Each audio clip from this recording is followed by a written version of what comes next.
Welcome, welcome. I just want to say I so appreciate you joining us for today's conversation. This is Lauren Fogelman with Business Success Solution, and the topic is such an important one. It's about human capital. And if you don't know what that is, you will by the time this conversation is over. But we're going to be focusing on human capital and building a team that drives your accounting firm's success.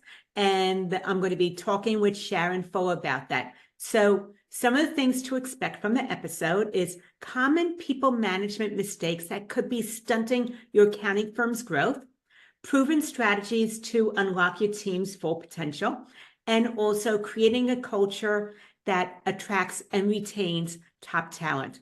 So I suggest you have pen and paper ready or have a sheet open on your computer, and we are going to be digging in. Sharon will generously share how-tos as well as actionable tips. And we'll let you know how to be able to connect with her as we wrap up. But a little bit about Sharon Fuller. She is a CFO and serial entrepreneur. She specializes in guiding accounting and professional service businesses to scale with exit strategies.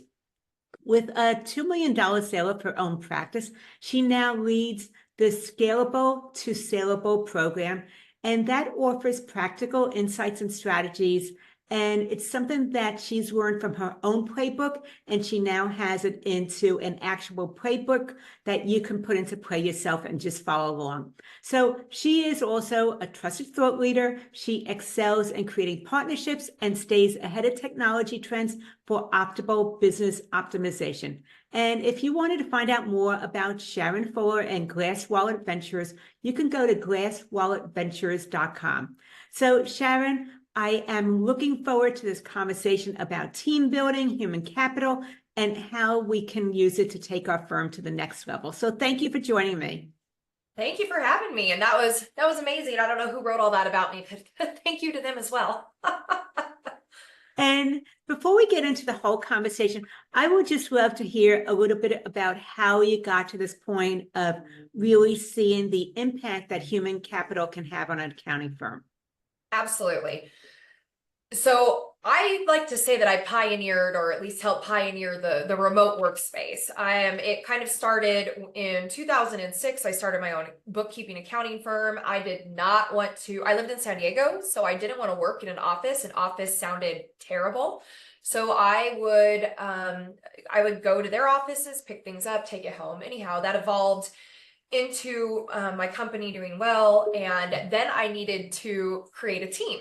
Well, of course, I'm remote. I work from home. I haven't worked in an office for 10 years, and I had to just start looking. And I was looking locally at first, and I was having such a hard time where I was locally finding actually qualified people that were available. So I thought, do I really need them to be right here? And that was a hard mindset to get out of, right? I still wanted somebody that I could have right there. And then I realized that, hey, I can kind of hire wherever. And I was able to really kind of expand the options I had in building my team. And then from there, everything I've learned has been the hard way. I didn't have anybody to say, hey, Sharon, don't touch this stove, it's hot. So I kind of made all the mistakes possible, and kind of made it 10 times worse because no one was in the office with me. They're in different states. So you can't exactly say, hey, what are you doing? So I did it the first time, kind of figured it out, and did it again this second/third time because I have another firm. Started to smudge the lines again in the beginning, and I took a step back and go, hold on, what are you doing? You teach this. Why are you making this mistakes that you teach? So I took a step back and got everything back in line, and now we're back in gear again. So it's definitely been quite the journey, quite the process, that's for sure. And what I have seen is for myself, and what you mentioned is that some of my biggest opportunities have come on the heels of a mistake and failure. So it sounds like that's been true for you too. My life. That's how I've learned everything. I swear it's not. I'm really bad at reading books and listening to other people's advice. I'm the type to where when I go to IKEA, I buy the dresser, I go home and I look at the paperwork. I'm like, no, I could do this, and I figure it out. And I have extra parts in the beginning, and that's the dresser that goes in the spare room, and then I build the other one the right way the next time. So that's definitely a problem I have. But yes, absolutely. And before we get into the real conversation and whole gist of it, I would love to get on the same page as far as a definition about human capital and hear you how you would describe that. Yeah, absolutely. Human capital is your team. It's a great way to say the people that are surrounding you to help run your company. It's definitely more of a professional term just because teams are built of so many different things nowadays. You could have your outsourcing, you could have contractors, you could have actually W-2s. So it's really all of the people, the human people that touch your business to help it grow.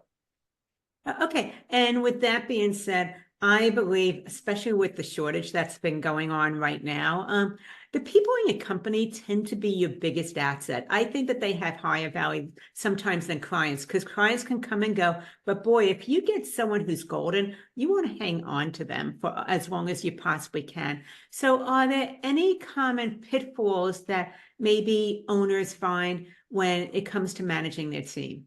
Yes, absolutely. So in my company's team is first, always number one. It goes team, then clients. When you're in a professional service industry, especially in accounting, you need your team to be happy because if they're not, your clients aren't happy. I like to use the examples of In-N-Out, right? Every time you go there, their employees are so happy and everybody treats you so well. And for some reason, that burger tastes better because it was served with 7 different smiles. And then you go to somewhere like down the street, Burger King, that's mismanaged and underpaid, and everything is just a little bit more sloppy and not up to par. So your team and how they feel about everything really flows into their work, especially nowadays with all the silent quitting going on and people just really wanting to feel like they're getting value for what they're doing. So team is absolutely first and foremost. Clients are, especially in accounting, right? There's 2 things in life, and that's death and taxes. Those are guaranteed. So accounting clients and taxes are going to come at you everywhere. But if you find someone good on your team, the best thing to do is you don't have to find the person that's best at the job. You have to find the person who has enough knowledge and desire to learn and move forward. I would rather take somebody who's slightly underqualified and teach them and mentor them and grow them than I would get somebody who's completely overpaid and has been doing this forever and probably doesn't want to do it because their motivation is not the same. Okay, so that's something I think that's really interesting. Some people love starting out with someone fresh so they can mold them into what's going to work with your firm culture. And then other people want someone who's already experienced that can just be put into the role and they can just take it and run. So you've seen both sides of it. And it sounds like for you, you like being able to kind of mold someone into what's going to be a right fit for your firm's culture. Yes, and when I say that, you have to be careful because you have to be able, if you have multiple people, you have to be able to have the time to mold them. Otherwise, you're setting them up for failure, your firm up for failure, right?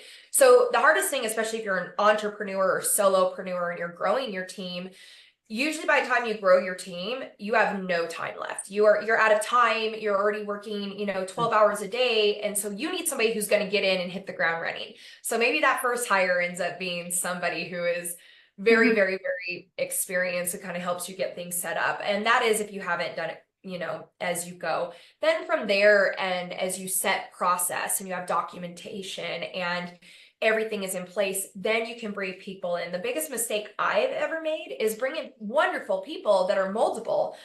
They were great. I wasn't. My processes weren't in place. We were changing things because we were still working it out because we're a startup. It's really hard to bring in new moldable people that are, green to what you're doing if your structure is not, Yeah. sound.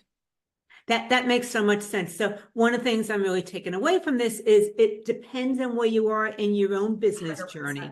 And you might need a different type of person who has experience in the beginning to help you create those processes. But once you have things in place and it's a little bit more smoothly running, then you can take someone who's a little bit fresher to the industry and really mold them into what's going to be a best fit for your firm's culture. Absolutely. We have someone on our team right now. He started as an intern, moved into a bookkeeper, and now we have him as a junior client accounting manager. And he is just the whole way, he's like, teach me, I want to learn. And that's somebody who I will teach and teach and teach as long as they have that desire, because they're invaluable. Right, right. And I know that you've seen so many different businesses. I work with so many different accounting firms. So you become aware of some of the nuances and some of the things that happen over and over again. Is there maybe a success story that comes to mind for you when we're talking about team building and how it really can help to scale a business? Yes. So I'm working with another firm right now, and they went from the two partners and they just can't do it all.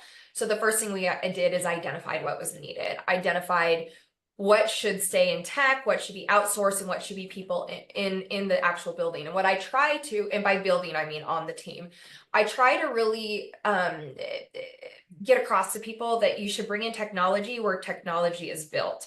The technology is just going to get stronger and stronger. So to bring somebody in right now that all they do is data entry seems a little bit redundant, because there's so much technology out there, and if it's programmed correctly, it can do it for you. But if you're building your team with people that are having client relationships that are actually doing a lot of that relationship management, those things can't be replaced with technology, at least not yet, right? Not yet.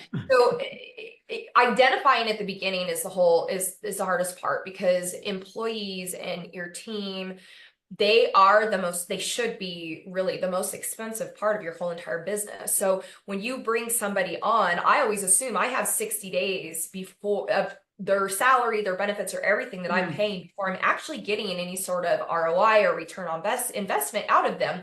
So if they don't make it past that 36, you have to start all over and do it again.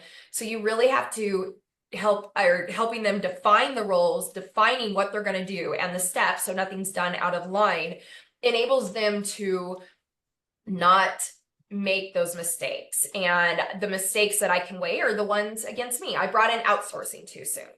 I brought in outsourcing, didn't really have anybody to manage it, didn't know what we were doing. And then we had to pull it back and redo it. So the good thing is, like I said, is the mistakes I make and the money I throw down the drain by making these mistakes, at least now I can help people not make the mistakes. So I tell people, don't hire until you know. Don't just hire to hire. It'll take you longer. And part of what I'm hearing in this process is you want to first define the role, as well as what is needed that needs to be outsourced, finding that right person to fill that role, and that motivation sometimes is better than having experience, depending on where you are in your firm as well. Unless you're a doctor. Yes, that's when you want someone who's a perfectionist, especially when it's a neurosurgeon. And then the other thing is that sometimes you can look at the tasks that need to be done and go ahead and invest in automation instead of a new team member in order to be more efficient, as well as focusing on human capital and what they need to do that would be effective. Yes. And I also don't like to hire people that with the way we're going with a lot of technology, I like to hire people that, I don't know, I like to know what their goals are. What do you want to do in 5 years? I don't care if in 5 years you want to quit accounting and open a yoga studio. That's great. Let's have that conversation so we know what the goals are, and we start getting to 5 years. I could be like, hey, who do I know that can help you open this yoga studio? It's really about, and that's another piece, right? Is really having that one-on-one and that relationship with your team, as much as they want you to have it, to really kind of understand what their goals are. I think the hardest part I have with bringing people into my team is especially in the accounting industry, you get a lot of people coming from big corporate places, especially the newer people. They intern at, E&Y or some of the other big ones, and they come in and they have that in the box corporate mindset, and you have to kind of train them to get out of there. Like, it's okay to talk to me. It's okay to say, I am having a bad day today. I cannot work. I'm not sick. I just feel terrible as a human. And me knowing them can say, why don't you take this day off, instead of having to make something up or call in sick or fake a doctor's appointment. That just the general human relationship when it comes to that is so extremely important. I absolutely agree with that. There's a difference when you're the CEO of a smaller firm or mid-sized firm as opposed to one of the big four. Yes. So that kind of gets me into wanting to hear some tactics. Any particular tips that you have for firm owners to really be able to optimize their team? Yes, absolutely. So you have to have clear, defined deliverables for them. And you have to be able to measure them. So you need to have KPIs. If you do not have, you can have all the set deliverables you want, but if you're not measuring them and making sure that they have accountability, you can take an employee and turn them into a amazing employee with a ton of potential and turn them into someone lazy. I've done it several times. I can tell you this, that I have taken amazing people and just said, oh, I trust you, just get your stuff done. Well, life happens, and sometimes we tend to take advantage of that. So the only way to really work through it is say, here's what I need you to do. This is how I need you to do it. This is what you should be doing. And we're going to check in to make sure that you actually did that.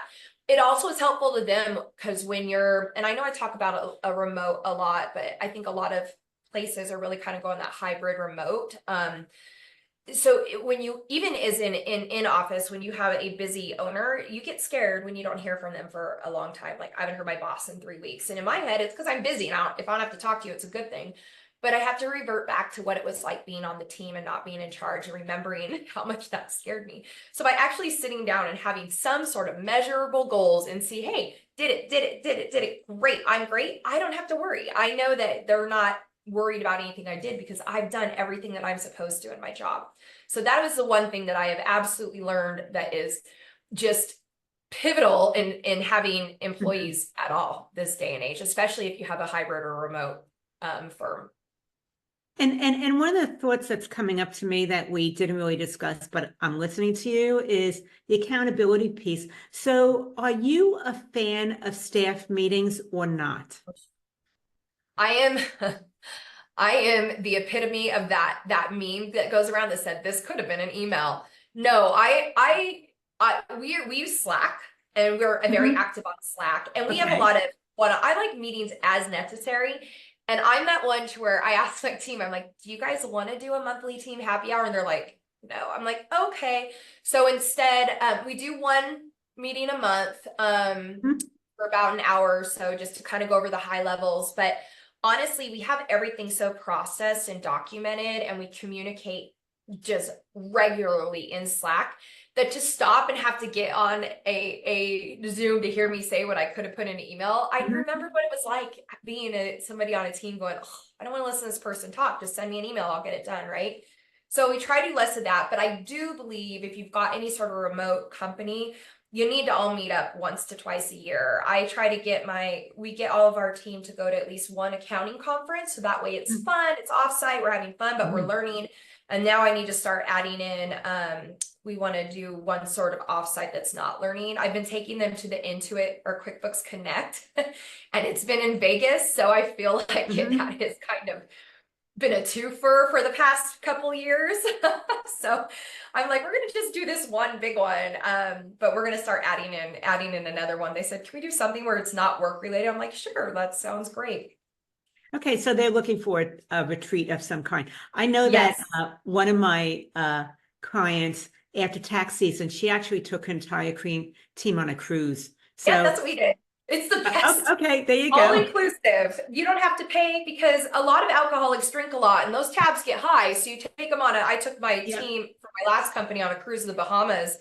And it was a 3-day, just Friday to yeah. Sunday or Friday. And we had the best time, and we were all been together the whole time and got off port and came back on. And mentioned that to the team. They're like, let's do that. So we'll probably end up going on some quick 3-day cruise next year. Yeah, absolutely. And I'm just going to say it's not as big of an investment as firm owners think it is, but the No. loyalty it creates is amazing. Very, Yes. very solid. The open communication on like I said, I'm very big on relationships. If you're going to have somebody on your team, you're entrusting them with honestly with my name, right? Because if they do something terrible, then my company looks bad, then I look bad. So it's a two-way trust. It's not just I'm employing you and you bow down to me. No, you're actually running my company. And if you're not here tomorrow, I have to do your job, and I can't do your job and my job. So I think people need to really understand first and foremost how important people that they bring into their team are. And then just try to remember what it's like to human nature. What did it feel like when you were an employee? What could you not stand? And then do the opposite. And one of the things I want to bring up, because it is a growing trend at this point, is offshore staff. So Mhm. any suggestions on how you might be able to create that similar bond when someone might be in a different part of the world than where your firm is? Yeah, not only different part of the world, but the opposite time zone. So what we have found to be successful, you have to manage that team as if they're a part of yours. So somebody on your team, you can't just hand it to them and go, okay, do this. They're not in your company. They don't speak to your clients. They don't know the culture. They don't know the little ins and outs. So you have to have somebody who's responsible for managing them as if they were remote employees. And then from there, I've found that you have to give them, again, exact deliverables. This is what I need by here. This is what I need by here. And not only that, a time budget. A time budget is huge. I just noticed we use outsourcing, and I noticed one of the gals last month spent 8 hours PDF or converting PDF to Excel. I'm like, what? I could have done it in 10 minutes. So, it was a little miss, but we live and we learn. And then we manage that and we move forward. But the first time we brought outsourcing on, we were just kind of letting them manage themselves, and it was not doing good. But this time we have a set manager, and it's beautiful. Everything's just beautiful. But we also have we bring them into our solutions, our technology. They have access to all of that. So they are operating the same way we are. And that's the other piece. Don't let them if they can't operate inside your company the way you operate, it's not going to work. They need to be able to seamlessly integrate into your company, because they're working opposite of you. Do you do anything with them as far as team building like you would with your regional staff? Nope, I've never even met them. I know that's so terrible. Totally get it. I mean, they're clients you haven't met either, probably. So yeah, well, I mean, so they're overseas, and I know the gal whose company it is, she is amazing to her team. She brings them to conferences. So I have met them, but I met them before we hired them. So if I meet them again, I'll take them out for I don't know if they drink, but a glass of wine, and get to know them. But you don't get a lot of that opportunity, right? Especially when they're really far overseas, and I live in Vegas, so it's a little bit different. And at some point, firm owners are thinking about maybe M&A, mergers and acquisitions, selling their firm. So is there anything that a buyer would be looking for as far as human capital team, and also considering how that team might contribute to the overall value when it comes time to sell? So that's the hardest part when it comes to selling your business, because you can't sell people. You can have somebody that's there. They could be somebody that's been with you for 10 years. They could be a pivotal part of your firm. They could own all the client relationships. And then when you say, oh, by the way, this place is buying us and I'm transitioning you, roll over there. And they could say, yeah, I'm not going to do it. I'm going to go do something else, which happened to me. Well, that then kind of devalues the purchase, because a lot of times these day and age, companies purchase other companies for their team. They can't find good people on their team, so they buy one that has it. Well, that person honestly has, I'm saying this and it's going to come off bad, but they have zero value, as in the valuation of your company. And if you put the people that are there as a valuation, you're sorely, you're gonna hurt yourself, because they don't have to stay. The best thing that you can do if that's coming up is make sure that you have some sort of agreement with the incoming company that, hey, we need to offer them a sign-on letter, and hey, you're gonna a bonus. I'm gonna give you $50,000 to stay on, and you have to stay for a year, and I'm guaranteeing you a year and less of ABC, and you're guaranteeing me a year and less of ABC, and if you leave, you have to pay me back the bonus. That's really honestly the only way, unless they're getting some sort of equity, but you can't make people do anything, which is why. So that's like an ethical bribe. Yeah, it is. It totally is. And it works. Some people are money motivated. And that's another hardest part, is you can't motivate everybody the same way. So if I have 15 employees, or 15, I like saying employees, 15 team members, this one's motivated by success. This one's motivated by money. This one's motivated by pats on the back, whereas the success one is not motivated by pats on the back. She hates it. So you really have to learn people and manage them correctly. But that's where, when you go to sell your business or have any sort of acquisition or exit strategy in that way, outsourcing and technology come into play beautifully because they can make that transition, and those two Yes. things don't change. The team members are the ones they have to worry about. They're not like, oh, is the technology going to quit us? No, it's not. Is it outsourcing? No, it's not. The people at the desk, yeah, they might. Mhm.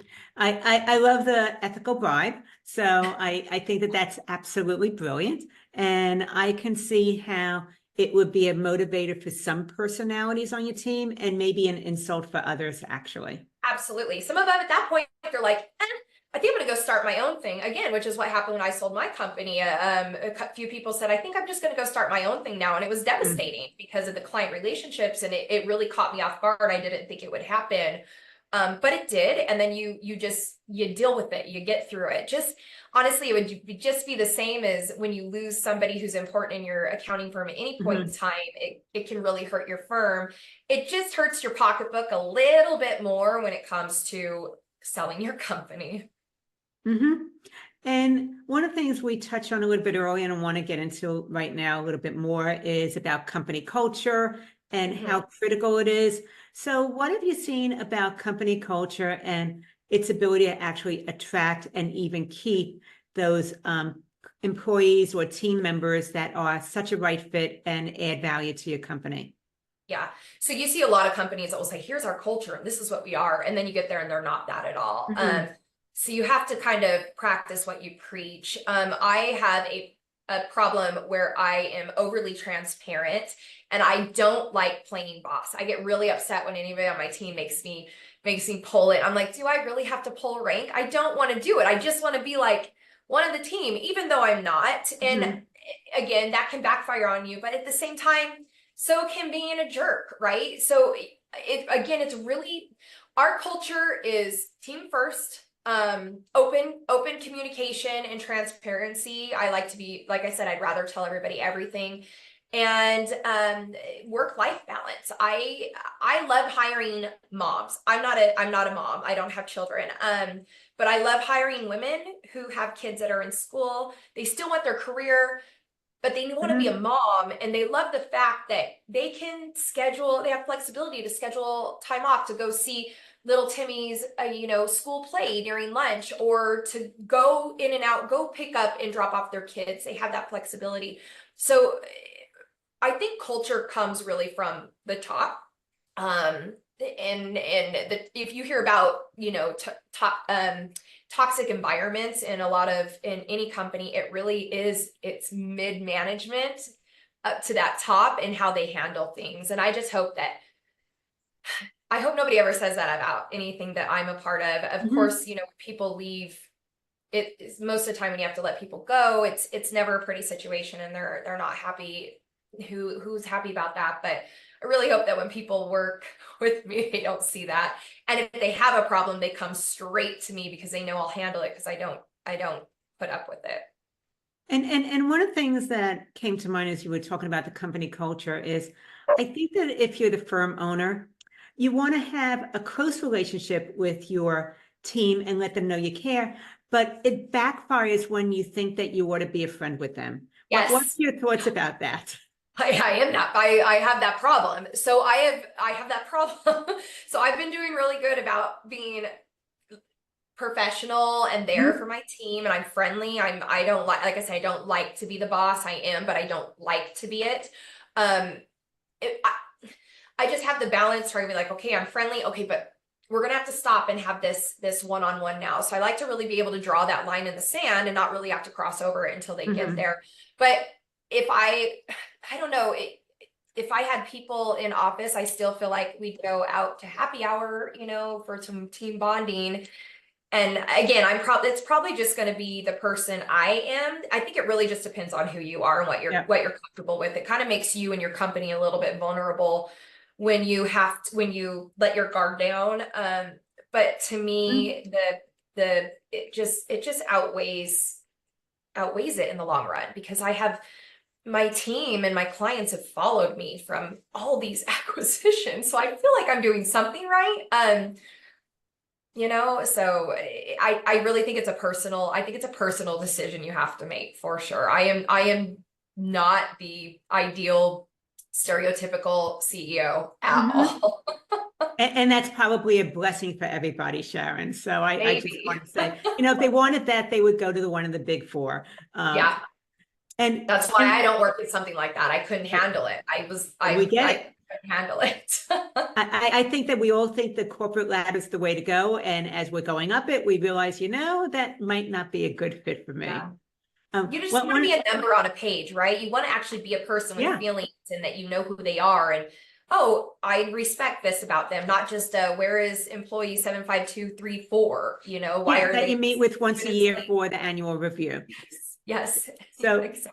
so one of the things you mentioned earlier was about accountability, KPIs. I believe as firm owners, you already know that the numbers tell a story. And Absolutely. let's kind of figure out what is it that you look to when it comes to measuring how well you're managing your people? Any particular numbers that you feel you ought to be paying attention to? Yeah. So I run a lot, most of the things I run by three things. It's communication, consistency, and follow through. So communication is huge. So one of the biggest things we have is team internally, they need to respond to each other within 15 minutes because we are all remote. We hold each other up. And they need to respond to clients within 2 hours. I know it's going to sound really crazy to some people, but the reason that I've been so very successful is that my clients, if they email in, I got it. I'll get this to you in 2 days. Put in my task manager, keep going. But now the client's not blowing you up wondering if you received it or, hey, I respond to you once a day during this piece. I don't like that. We're in a professional service. So I'm not a big fan of that. So that's really big. That's one of the measurables we have is the communication. And then the other one is, of course, deadlines. Are you hitting your deliverables? We have promised this date, we have contracted this date. Are you hitting those? Those are extremely important. I'm trying to think of what some of the other ones are, but those are definitely huge things that keep the everybody happy, the communication, and like I said, the consistency and the follow through. If you have those two, everything else is kind of fluff in between to kind of level it out. But hit your deliverables, communicate, and we'll have a good attitude. It's hard to measure that on a scale. Absolutely. So I know that you teach a course, the Scalable to Saleable, and that module 3 is all about the people part of a firm. So how does this module maybe help firm owners look at leveraging their team and possibly even being able to sell down the road? Yeah, absolutely. So if you go into module 3 with no employees, no outsourcing, no nothing, you can leave and have everything you need. You're going to know what systems to use, what you need to onboard them, what you need to do, especially if they're out in different states, what roles you should outsource, what roles you should bring in, what should you contract versus a W-2. I give you KPIs. I give you a hierarchy graph. It has module 3, I think, has 6 different lessons, and every lesson has a workbook with handouts and templates and things that you can use. And every lesson, I'm real sorry, but it's me also teaching you for about 45 minutes to an hour. But to me, it's not less of the education and really more of the absorbing what you can and then doing it yourself. So if you go all the way through module 3, by the end, you should be able to say, okay, I have now roadmapped my team. I know what I need. I know when I need them because I have this little calculator that told me when to hire this person. So I know who to hire, what order to hire them in, when to hire them in, and how to hire them. And I also, fun fact, I'll be giving it's a 2-hour workshop at AI Unchained, which is the bookkeeper event that's coming up in Santa Rosa the first week of October. And then I'm teaching something along the same lines. It's more focused towards hybrid it's another 2-hour workshop at Intuit Connect. So a lot of the same pointers, just in a real crash course, because normally the module should take you 30 days to finish. Okay, excellent. So this is going to be valuable whether somebody already has a team and wants to go ahead and expand, or they're just looking for their very first team member. They're wondering which would be the best way to go as far as that first hire. Yes. So Sharon, always a great conversation when we connect. I really appreciate everything that you offer. I always learn from you. Some of the things we touched on was common people management mistakes that could be stunning your accounting firm's growth. proven strategies to unlock your firm's potential, and creating a firm culture that retains and attracts top talent. So if somebody wanted to find out more about you and Glass Wallet Ventures, what's the best way for them to do that? Definitely the website, glasswalletventures.com. The easiest thing is there's a little contact me there. Otherwise, you can hop on, you could read more about the course. It is a 6-module, scalable to sellable. Takes you through everything. You could see I've got a blog on there that's kind of fun. I am starting a monthly webinar on the 18th of this month, every third Wednesday, I think at noon Pacific. It will be just a kind of a real, I just want to get real with people. This first one is called So I'm Making Money, Now What? So really aimed towards our newer entrepreneurs. And then, yeah, you can just do a contact me on there, and otherwise you can get a hold of me 17 different ways through my website. Excellent. Thank you for the engaging conversation. And for everybody that joined us today, this is Lauren Fogelman with Business Success Solution, showing accounting firm owners how to double their income working half the time.